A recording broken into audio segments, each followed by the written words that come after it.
Hi, everybody. Welcome back to Carl and Rick Talk Risk. How's it going, Rick? Awesome. Good to see you. Awesome. You, Awesome. you enjoy the race? Awesome.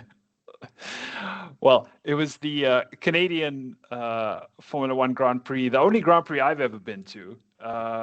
Rick, I'm guessing you've been to Montreal for the weekend as well I have. I in the have. past?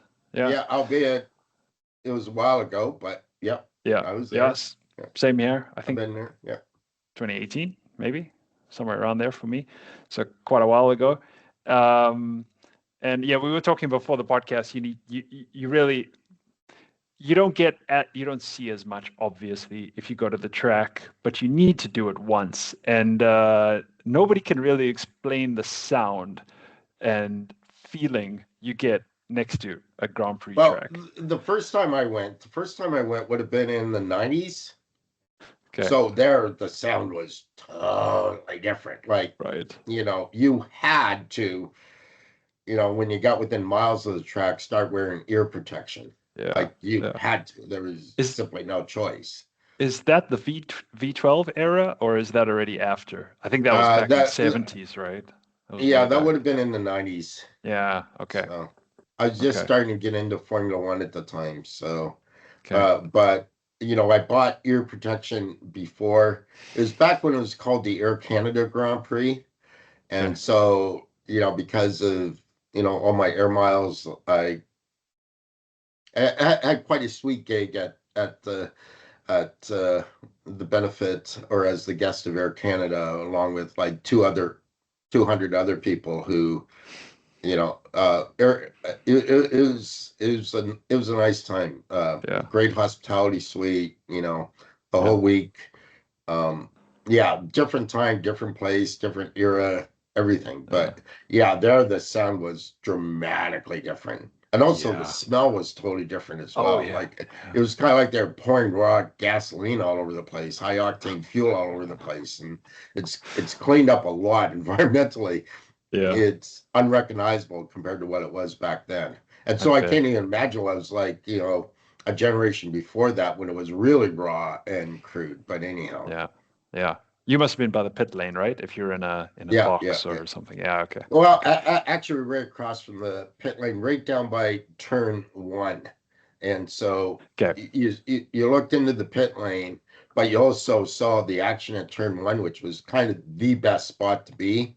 Nice. And Nice. Villeneuve made one of his patent moves of basically a suicide move on the first turn, and I was going wild with excitement. We passed like three cars to get to second place, and then of course before he finished the third lap, he crashed. But Oh. you know, Yeah. Yeah.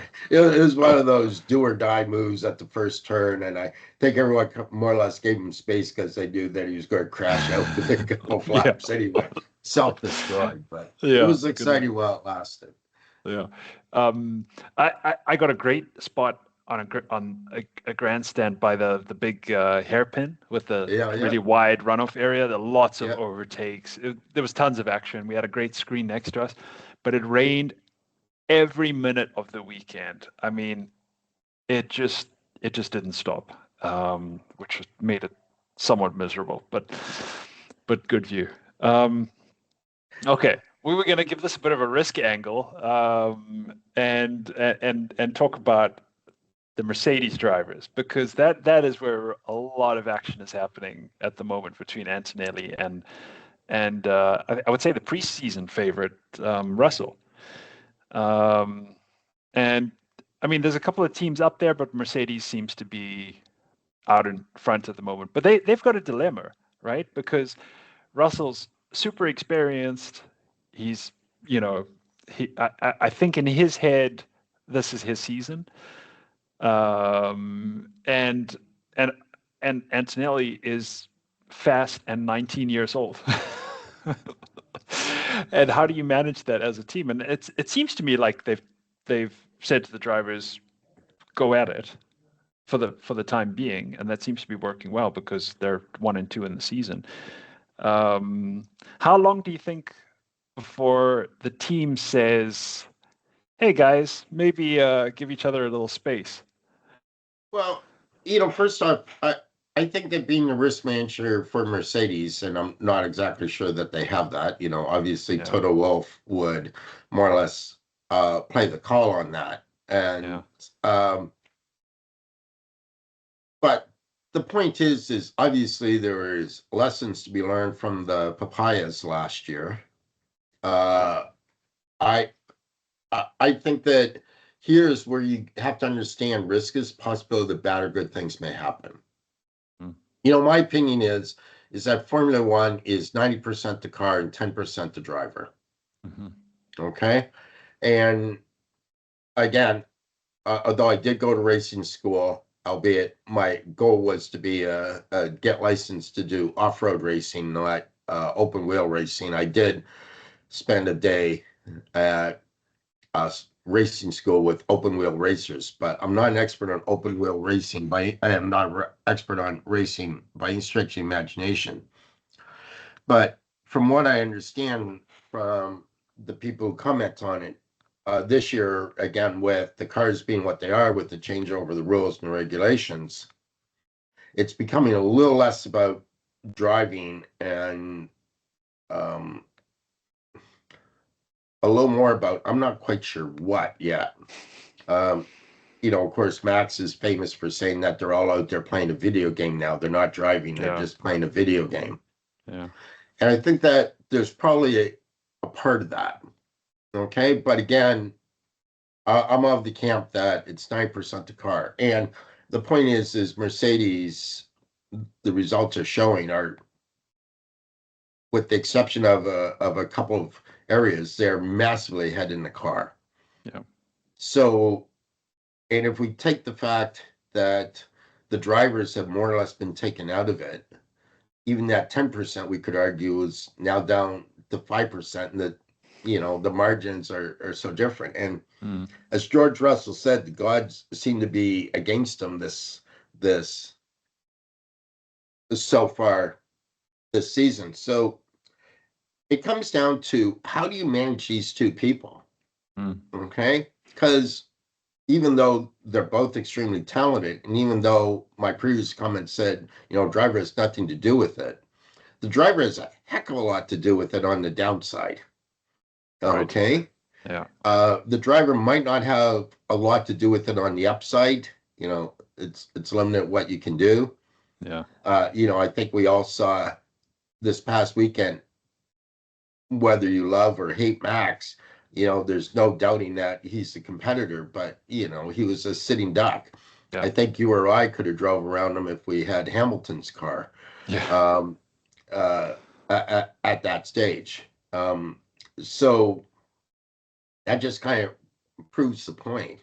So how do you risk manage this? I, yeah, obviously there's huge upside for the driver. Okay. No one recalls who finishes second. yeah, Okay. yeah, Secondly, there's possible long-term implications of who becomes number one Mercedes driver going forward. That has huge implications monetarily, reputationally, yeah, yada yada yada. yeah, Uh, but the only thing that I see that can hold Mercedes back from winning the championship is if they crash into each other from here on out. Which, yeah, of course, with Monaco coming up, is not exactly a zero probability event. yeah, yeah, yeah. So you know you That got a real risk strategy problem. Yeah, you've got a real problem, and the rules with the energy conservation and have meant there used to be one overtaking area basically in a lap, and you would get a lot of action in one, maybe two places if you're lucky, or zero at Monaco. But now it's two or three places per lap, right? There's so much action going on, and the starts, like just compare the starts to last year, where it's like everybody basically keeps their position unless they totally screw up. This year, depending on how much battery you have available to you, you could go from fourth to first. I mean, you saw, I think it was Piastri dropped 3 or 4 positions. Mm. There's so much more action. So from a viewer's perspective, great. But yeah, from a team perspective, you see the amount of dueling between Russell and Antonelli. And yeah, you've got the potential for a really toxic team environment where, you've hit each other 3 or 4 times in the season and you don't want to look at each other anymore, right? That's happened in Formula One a bunch. So you would from a team's perspective, you want to keep the team together for long enough, especially while you're at the top, to win a bunch of championships, right? Constructor and driver. And so, yeah, how do you let both your drivers know that they have a shot at winning the championship? They're not like a support driver, so they don't leave, right? You don't want them to ditch you. Yeah, You, but you also, know, this was one of the huge advantages so that Mercedes and Red Bull had yeah, in the past. So, Red Bull had Vettel clear number one, driver number two is basically there to block the rest of the pack. yeah, The rest of the pack. yeah, Okay. And then, of course, there was Verstappen. Okay. yeah, So you had a clear hierarchy. And then Mercedes had a very clear hierarchy until, Rosberg decided to upset that and say, no, I can actually go fast too. yeah, And Bottas, basically, in my opinion, played the role of the perfect number two man. It was yeah, almost like his bonus was based upon not finishing first, whereas Rosberg said, no. And that, of course, created huge problems for Mercedes. mm, But with the exception of those 2 years, um, Red Bull and Mercedes had a huge advantage. Last year, McLaren almost threw it away. Um, yeah, yeah, and early indications, and still early, are that it's going to be next to impossible for Mercedes to do that. But still, yeah, I yeah, don't yeah, know. And here's the interesting thing is, I always, I kind of have about three things that I trump on risk. Okay, risk is possible, bad or good things may happen. This is where we definitely see a case of that. It's not just bad things, but it's mm, also good things, because if they are allowed to race, um, that's going to be thrilling and just bring tremendous publicity to Mercedes. Because, yeah, if you watch the Formula One, the Canadian Grand Prix, it was all the TV screen, the TV feed was all Mercedes. Then yeah, when Russell blew up, the next time we saw Antonelli was, for the 5 seconds before the checkered flag. yeah, yeah, Okay. But when they're racing, the camera's going, the whoever's curating the feed couldn't take their eyes off it, and justifiably so. yeah, Okay. Um, so that, of course, is what you want. yeah. Um, you know, but if you have a clear 1-2 and we see a train going every week between the two of them, that's absolutely going to kill that. Yeah, yeah. You want enough conflict that they're getting familiar with that happening and able to deal with it, but not chaos, right? You don't want. Yeah, and the interesting thing, going back to the business of Formula One, Mm, the Netflix series, has of course done wonders for Formula One. mm, Okay, particularly in North America, just done wonders. My daughter's friends are all talking about Formula One now because of the Netflix series, which I find a little weird and funny, but hey, I applaud it. But the point is, and this is important for risk management, this is important. I believe this is a key point for, or key lesson that risk managers can learn, is what that's done is it's highlighted the technology, how uber technically advanced Formula One is, but it's also highlighted the personalities. mm. And so you've got this human technology trade-off. And to me, that is risk management. That is the central problem in risk management, in that we're only focusing on the technology. We're forgetting that's the humans versus technology. Hey, come on, this is the current AI struggle too. Yeah, yeah, precisely. Yeah, well said. Um, how, Um, I'm just thinking, managing how the team goes forward. I'm guessing after the race, they get in a room, they watch replays, they talk all this through. Probably both drivers are together, kind of the way risk managers do Apparently, they're strategy. all flying home on Toto's private plane. So, the Oh, okay. commentators kept making comments that that's going to be an interesting plane, plane ride back across the pond. Yeah, yeah, yeah. I wonder how you keep that impartial and the conversation going, and yeah, back and forth going, because I'm trying to map that to risk management, where we run stress tests and we devise metrics and so on, but sometimes we lose focus on the value for the first line, and there's not enough of that communication component, right? We get into our we get obsessed with our technology and we forget about, okay, but how do we communicate the results? How does front office get value from all this stuff? It'd be interesting to be a fly on the private jet plane and seeing how they manage that. I guess how Toto manages that. How do they keep talking? How do they? Um, yeah, But here's something that I think that gets missed in the conversation is um they're professionals. Okay. So yes, egos I suspect are beyond the roof. yeah, But they all also have personal coaches. right. And you don't get to you know you have to be a fantastic driver to get to Formula One. Yeah, That's a given. yeah, But for every 100 people with fantastic driving skills, okay, only one of them is going to get to Formula One. And I would argue that it's the mental agility, it's the mental strength, it's the mental athleticism that gets them there. I saw it all the time in tennis. yeah, Okay. Um, there's a gazillion people who are incredibly competent tennis players, mm, but it's the mental ability that gets them above, or or destroys them.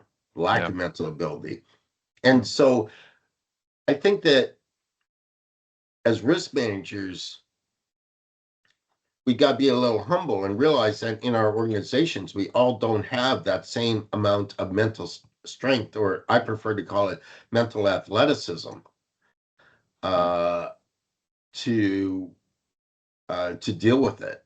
And that's what we leave out in our risk models. That's what we leave out in our risk communication. That's what we leave out in our risk simulations. yeah, yeah, Um, it's a lot easier to deal with someone who is hyper rational and hyper competitive because you know exactly what they're going to do.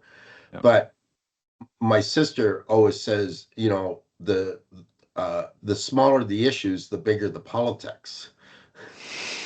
And it's true. It's Yeah. true. And in organizations, we have very petty issues, whereas at Formula One, you know, what you have for breakfast is international news. Right. Yeah. Yeah, exactly. Um, also, um, something different from a lot of team sports, and we are talking about Formula One as if it's a team sport in this conversation, and how to manage that. Um, most team sports, you talk to each other. You play doubles. You're right next to the other person, right? You can discuss tactics and correct along the way. But in Formula One, you're talking to your engineer only the whole race, right? You don't have communication with Well, another. technically, no, not if you saw the movie Formula One. Ah, Okay. What you're okay. saying goes totally against Formula One and goes totally against the teams that have a clear one, or the teams that used to have a clear 1-2 driver. But of course, that was when we had those ridiculous, again, I'm going back to the 90s, uh, uh, where we had those ridiculous swappings where Yeah, car number two is ahead by 45 seconds, yeah, and it basically pulls over to get a cup of coffee to let the car number one pass, and yeah, then exactly. Schumacher continues the days. race. Yeah, But you know that's in the role of the team director, though. That communication goes there. So I would argue Okay. that there's still the team there, but this is the race. Or Yeah. sorry, this is the risk manage or one of the risk management problems. How much do you go by direction? How much do you let them race? Yeah. It's it's Yeah. it's Exactly. it's a very, very, very tough problem. It's a Yeah. wicked problem. Yeah. But what I'm saying is it's also a game of telephone, right? Because you're not talking directly with your partner. You're talking through somebody Yeah. who's then talking to the engineer next to them, who's then talking to the other driver. Um, which you can see where a lot of conflict comes from, right? Yeah, I mean, it's just difficult to relay messages, especially in such a fast-moving sport. I mean, you just a lot of time. I think I'm going to guess now, and I'll see if you agree or not. I guess one valuable skill in Formula One is the ability to move on, right? You don't have Oh, time absolutely. to solve anything, right? You literally just have to stay in the moment, to be a bit trite, and resolve things on the private jet. If possible, but not during a race. There's just no time, and you're not talking to the person you have an issue with. So, yeah, interesting. Okay, perfect. Well, the Canadian Grand Prix is in the books. Antonelli's ahead. I'm sure we'll revisit Formula One at a later date in the season, and hopefully it's not too one-sided, although it's looking that way. I'm still rooting for Cadillac. No, I'm not. Cadillac, yeah. Might be a few years. Lance Stroll Yeah, is on the rise. yeah. Aston Martin all the way. Yeah, let's see. It's funny that the whole argument about the rules is continuing. It's just again the politics of small things that make a big difference. I have to admit, I have a secret lust for a job. I would love to be a Formula One race strategist, not an engineer, Mm, my second job would be a car designer because I think that going back to my physics route, but I would love to set up the simulations. I would mm, love to adjust the simulations real time. That's why I yeah. like Bernie Collins as a commentator so much. I think her commentary as a former strategist, unfortunately, I would love her to get much more airtime than she does on the international feed. But anyhow, Ah, okay, okay. Wasn't aware. Okay, so interesting. doing the risk strategy, doing the Yeah, planning, and then seeing how the plans go to crap, yeah, about 7 nanoseconds into the race, and then exactly, having to adjust on the fly. That would be my dream job. I would love that. I exactly. would love the pressure of it. And Yeah, that would be the ultimate risk management job. That's the ultimate in managing uncertainty. yeah, yeah, yeah, exactly. Yeah, exactly. Good one. All right. Until next time, everybody. Cheers.